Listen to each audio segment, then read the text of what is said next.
this is Lisa from Mobile Tech Review, and this is the HTC One X for AT&T. This is one of HTC's new high-end phones. In fact, part of their whole reinvented way of doing things with higher-end phones, making fewer devices in the Android range for 2012. And this guy has a whole lot going for it. We've got a new Qualcomm Crate S4 CPU in here, dual-core, very fast. We've got a 720p display, LTE, and a very nice camera. The HTC One X is going to be available at the beginning of May on AT&T for $199 with contract, and it's going to be pretty affordable without contract too. It's available in white or gray, and this is a polycarbonate shell. This is a unibody design, one piece of polycarbonate here. Continuous everywhere, and that means the battery is sealed inside. A little hard to see unless you're looking at it in person, but the sides are gloss, we assume to avoid schmutz, fingerprints, grime, what have you. And the back is a matte finish. So far we haven't had to pick up a lot of dirt. Matte white finishes sometimes can be dangerous in that way. We'll wait and see. We have noticed when we get a little bit of dirt on it here and there, it cleans off with a damp rag very nicely.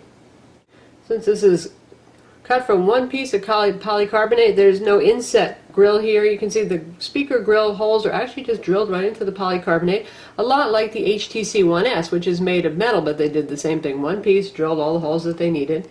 Here's your optional dock connector right here, those pins. Your 8-megapixel camera that can shoot 1080p video with continuous autofocus. We'll go into that in detail, and that's the LED flash. This is your micro SIM card slot. You just yank this guy up with your fingernail, and then there's your micro SIM. Headphone jack. On this side, here's your micro USB port, which works with an optional MHL adapter to output HDMI. Volume rockers are here. Power buttons up top, a pretty logical place for that. And you can see the glass display here actually wraps around, again, like the HTC One S. It's a very neat effect. It makes it look like the picture for your desktop is actually just painted on here. And since the phone rises a little bit here and here, we hope that it protects those fairly exposed glass edges. Very curved, very nice feeling. Beautiful, absolutely beautiful looking phone. And surprisingly, it's not that large, given the fact that this is a 4.7-inch 720p display. That means 1280 by 720 pixels, and it's a super LCD display, which means no pentile matrix for those of you who really hate pentile matrices and those visible pixels. And that's higher than 300 dpi, so we're talking you're not going to be able to spot individual pixels here unless you have one heck of a pair of eyes. And just to show you how actually not large a phone this is for a 4.7-inch phone, here's the HTC One S, which is a 4.3-inch phone. Pretty much the same design, again, has a metal casing instead and a Super AMOLED display, but there's really not much of a difference in size. So you're not really putting up with a whole lot of bulk in your pocket just to get that bigger display. HTC is very good at making these big 4.7-inch phones and having them not look that large. Look at the HTC Titan and Titan 2 Windows phones. And here we have it with the lovely Nokia Lumia 900, obviously in cyan. That's a 4.3-inch screen phone, but again, we're not talking much larger. Both of these happen to have polycarbonate shells, but obviously they have their very own distinctive design cues, so you're never going to mix these guys up. And here's the back view of these two phones. And here we have it next to the Samsung Galaxy S2 Skyrocket, another AT&T LTE Android phone. It has a 4.5-inch display. The HTC is just a little bit bigger. And Skyrocket, of course, like all Samsung phones, is very thin, and you can see right there they're neck and neck on thinness. They're pretty close. Alright, now we've covered the looks, the build quality, which is excellent. So what else is so special about this phone? Well, it runs Android OS 4.0 Ice Cream Sandwich out of the box. You don't have to wait for an upgrade. Woohoo! Finally, right? And it's running on a dual-core Snapdragon 1.5 gigahertz CPU, but this is the new S4 Crate CPU, 32 nanometer. So that means lower power, but faster speeds, Adreno 220 graphics, a very good performer that really gives the Tegra 3 used in the overseas version a run for its money. In fact, the Tegra 3 used in some tablets. So we're not really feeling kind of left out here because we don't get the Tegra 3 in the US. And why don't we, by the way? Well, that's because NVIDIA and Qualcomm makes the LTE radios, aren't really very friendly there for competitive reasons, obviously. So they're not giving NVIDIA much help on getting LTE chipsets running up on the Tegra 3. So here in the US, where carriers love their LTE, well, we get the Qualcomm S4 Snapdragon CPU. In terms of synthetic benchmarks, on Quadrant it does 5,000, which is actually slightly higher than the Tegra 3. And on Tutu it does 7,070, also very strong showing, maybe not quite as high as the Tegra 3 there. And in GL Benchmark 2.1, the Egypt off-screen test, we're looking at 59 FIPS, which is very good. So you've got a very powerful phone here. It supports things like Dolby 5.1 audio, that kind of thing. That said, that through the MHL adapter, we did plug this into our Sony AV receiver, and we only got 2 channels out, so we're not sure what's up with that. That may be what happens when you have to go through the MHL adapter as a translator, and that MHL adapter, again, plugs into the micro USB port. You have to plug your charger into that, and then you plug a full-size HDMI cable in, and those adapters are available for around 20 bucks or so at carrier stores and online. It also supports DLNA, so you can do wireless streaming, and HTC is working on their own new streaming solution, wireless streaming, and we'll wait to see that available in this country too. That'll be a little module that you hook up to your TV set to supposedly make things easier to stream. The phone has the usual 1 gig of RAM, and it has 16 gigs of internal storage. Of course, not all that's available for your use, and there is no micro SD card slot. Everybody likes to follow the iPhone now and not give you expandable storage, for better or worse. It has the usual Wi-Fi 802.11 BGN. We had no problems with reception on Wi-Fi on this. Bluetooth 2.1 plus EDR, and a GPS with assisted GPS that worked fine with AT&T Navigator and Google Maps. As you can see, though, we're running ICS on here. It's not a super vanilla version of ICS because we have HTC Sense 4 on here. Now, with every iteration of Sense lately, they're toning it down, and we think they've done a really lovely job of keeping some of the good stuff while letting the beauty of the new ICS OS show up. For example, you drag down here from the taskbar, and there's your quick access to settings, which is a standard thing for ICS. But they've customized the look a little bit here, made it a little bit neater, and then you get kind of neat effects. You see how that pulls apart to tell you you're reached the end of the line. And obviously we have the capacitive buttons down here. That's not a requirement for Android 4.0, but a lot of manufacturers are still adding them. I think they fit in the comfort zone of a lot of folks who are used to having those hardware buttons to access easily. If you're in the app drawer, instead of seeing the usual separation of apps and widgets, which I'm not sure is the most intuitive for a lot of people, we've got the HTC approach, which is the tabbed selection. You can either look at all your applications here, and this scrolls sideways, your frequently accessed applications, just the ones you've downloaded, and supporting the Android ubiquitous menu function right here, we've got, you can manage your apps, you can edit your tabs, and you can go directly to the Google Play Store to download more software. It wouldn't be an HTC device without their weather and clock widget built in over here. We've got a couple of their standard widgets. We've got FriendStream for social networking going on.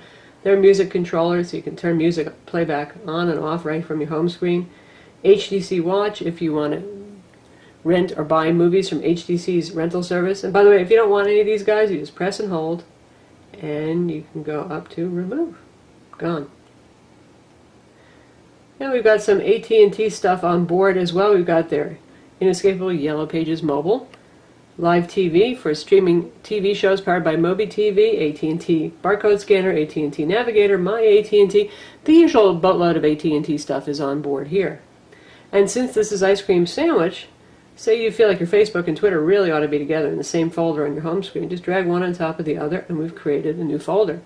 And if you tap on that, you can tap on the name and you can rename it Social Networking, for example. Now you can't do that in the app drawer. You can't drag icons on top of each other and create folders here like you can in Samsung using their TouchWiz overlay.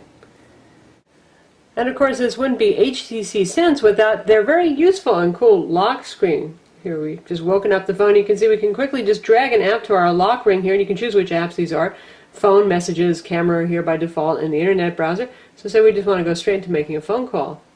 And there we have it, and you can see here's a nice large on-screen dialer, and recent calls listed up top here.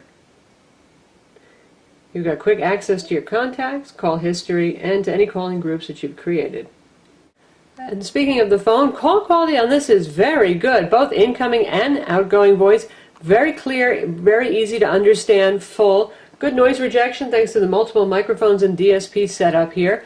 And voice volume is a little bit above average on the handset, but pretty much your average GSM phone, which means it gets reasonably loud, but if you're in a very noisy location, you probably need to turn that speaker on the back. Or use a headset, of course.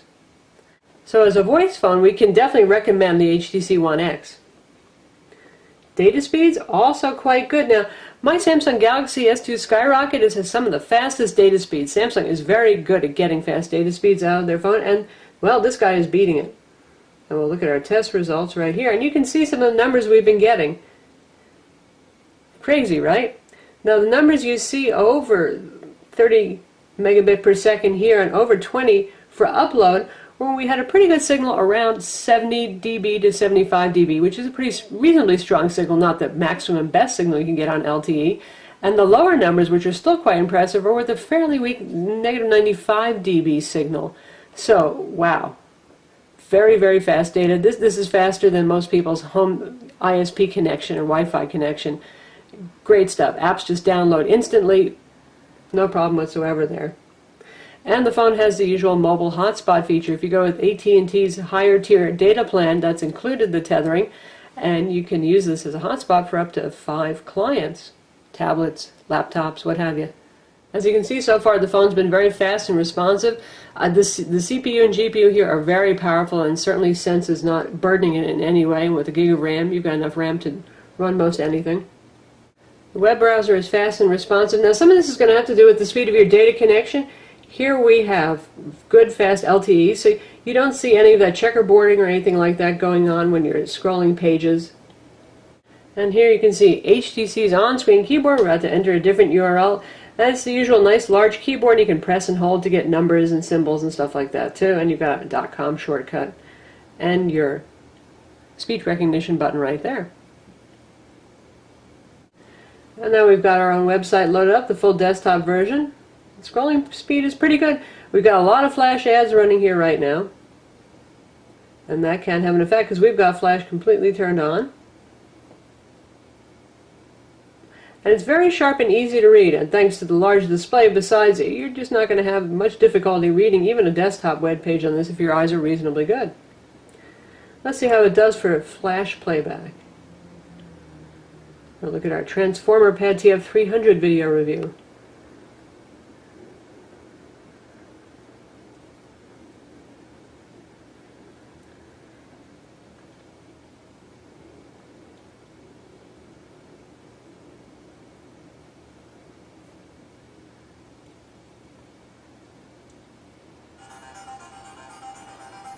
And you can hear the speaker volume. It's okay. It's not super duper impressive. You got Beats Audio, but that only takes effect when you plug in headphones. For mobile tech review, and today we're going to take a look at the ASUS Transformer Pad TF. It's playing just fine. This guy right here, and its companion dock. It is in the Transformer series, and it's a more affordable version of the Prime. And then we've got a full screen, no problem. Wrong with the Prime, so that way. And speaking of Beats Audio and sound, if you plug in any set of headphones, doesn't have to be Beats brand headphones. You can go to your sound enhancer setting to access Beats Audio. You can choose the Beats Audio setting. You can go classical, bass boost, vocal treble, live dance, warmth, sweetener. So there's a variety of effects here with that. For those of you who don't like the Beats Audio with its heavier bass, you got options here. So it's certainly just fine. Though I don't mind the Beats so much if I'm listening to popular music. Classical, obviously not the most ideal choice. And the headphone jack you can see up top here. One thing that concerns me a little bit is the curve away of the body. It leaves the back of the headphone connector, the metal sleeve here, exposed a little bit. Now I actually tried tapping on that using other pieces of metal, like keys in your pocket kind of thing, to touch it, and I didn't get any audio blipping in my ear, but still that would be a point of concern. You might want to not keep anything metal in your pocket with this while it's playing music, lest it short out and pop and crackle in your ear. In terms of preloaded applications, as we said, you get the usual collection of AT&T applications here. And we've got HTC's, obviously, their Sense and their PEEP social networking software, their hub, so you can download more content, home screen wallpapers, sounds, that kind of thing, some applications that they recommend. We've got Mog Music on board, and we have the HTC Music Player, which is actually a really nice music player. Of course, Google Play Music's also on board if you prefer that, but you can see you can integrate other applications. They've got SoundHound integrated right here, TuneIn Radio, Mog Music, and you can add more if you want, which is a pretty handy thing for one-stop music. And you can see here's some music that I've copied onto the device, and it's done a good job of finding album art. Some of these things came from my iTunes library, and they never had any album art, so pretty good there. And we're going to play a tune. Just tap on the title. Nice interface, good set of controls, and you got the sound how to get info button right here. So it's going to sample the song and tell us what it knows about the song and the artist. So now we've got tour dates. We can search YouTube for Regina Spektor, look for similar artists, and we've got the lyrics scrolling for the song, all integrated in the music player. So that's pretty nice stuff. And it plays in the background, and you can see the little play symbol right up there. You can just control it right here. I can pause it if I want to, and there's also a home screen widget to control that. And let's get that playing again. If we turn the screen off and turn it on, here's our playback controls. So nicely done. For gaming, we have a link to top HD games. That's really to GameLoft store. So obviously GameLoft has some support here. There's not a huge number of titles yet, but then the phone is not going to be out for another week here, folks. So definitely we got a good start right there. And we downloaded a few games and tested them out. You've got Death Rally running right here, so you can see how that plays.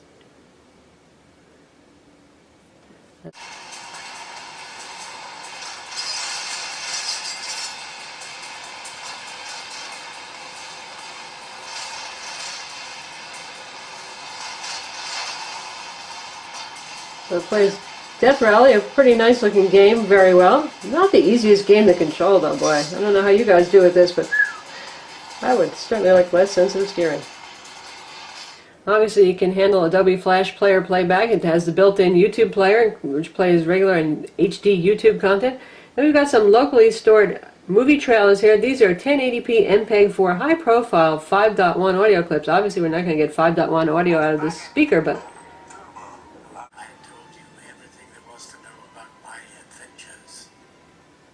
well, I can honestly say I have told you the truth. I may not have told you all of it. Bilbo Baggins. I'm looking for someone to share in an adventure. so there's 1080p video, actually higher resolution than the 720p display. But if you're going to do that HDMI out thing or DLNA, then it can be handy to know that it does it very handily. Since you've got a big 4.7-inch display here, high DPI, let's take a look at how books look. We got Google Play Books here. And it's downloading this from the interwebs. And there we are. Very nice white display here. Not overly white, not blue like some Super AMOLED or Super AMOLED Plus displays. That's one thing that's nice about Super LCDs. They're pretty color accurate, they're fairly color neutral, and they make for a very nice reading experience. Contrast is good here. Brightness is certainly fine, and generally when you're reading a book you don't want to crank up the brightness too high. Text is very sharp. Page turns are obviously going to be fine. This is more than powerful enough to handle page turns on ebooks. So definitely a good time for those of you who want to use Google Play Books, Nook, or Kindle application, or any other reader application on this. And now, we don't have this pretty orchid in the picture because we think it goes great with the home screen because, well, it does, but we're actually going to show you how the camera works. And this is going to be our photo subject. So here you can see you have the usual quick access to gallery, a big old shutter button right here, and a switch to video button, and see how quickly it can focus and take a picture. Well, it's basically instant. And if we want to switch to shooting video, this shoots 1080p video, continuous autofocus, stereo. You can see the minute that we switch, it actually turned on recording, so be ready for that. And while we're shooting this video, we can actually hit the shutter button right here and take pictures. And there it just appeared down here. So, pretty neat trick, right? And we'll check out how that video came out.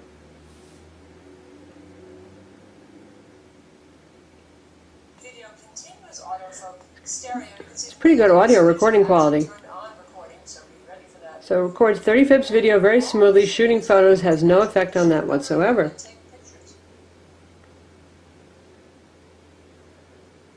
And there's some of the photos that we shot.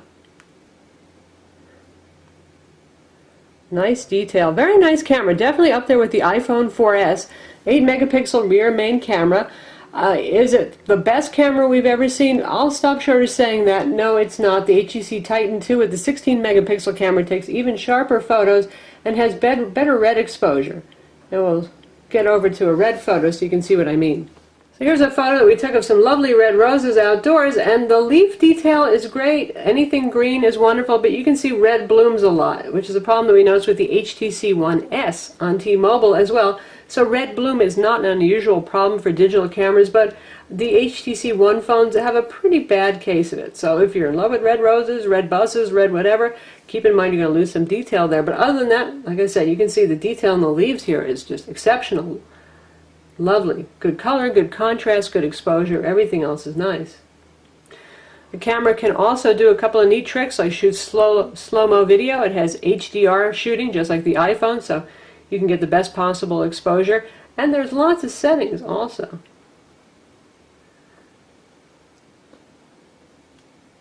That funny little bubble over here is a bunch of effects: vignetting, distortion, depth of field effects, vintage warm. You can be your own little Instagram here with these. And for more traditional settings, you got things like your self-timer, image resolution, video quality, review duration, ISO, white point, balance, auto upload if you want to use that. So plenty of stuff here for the novice and the serious shutterbug alike to keep themselves entertained. The HTC One X has an 1800 milliamp lithium-ion battery that's sealed inside, unibody design. There's no getting to that battery to swap out a new one. Fortunately, that's a fairly good capacity battery that's competitive with other LTE smartphones on AT&T and other carriers. Now, when you mix in the latest, greatest fast CPU, a very large high-resolution display, and LTE, we don't have great expectations for battery life, but so far this is really impressive. I've made it through the day with moderate use easily, and that includes 30 minutes of phone calls, 30 minutes of streaming video playback, an hour music playback with the screen off, plenty of web browsing, social networking, updates and checking, and push email turned on. So it's done pretty well. The only thing that I notice that can really hit the battery hard is gaming. If you're into 3D gaming or even some 2D casual gaming, it can be hard on the battery.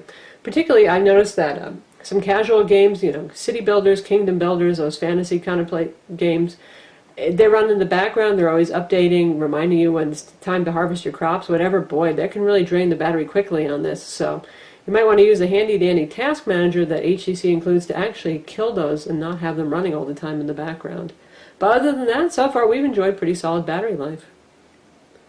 So that's the HTC One X, available on AT&T, latest Qualcomm S4 processor, beautiful Super LCD 720p display, 4.7 inches, yet the phone's not too large, striking polycarbonate design, available in white or gray, excellent build quality, fast data speeds on LTE network, and very good voice quality as well.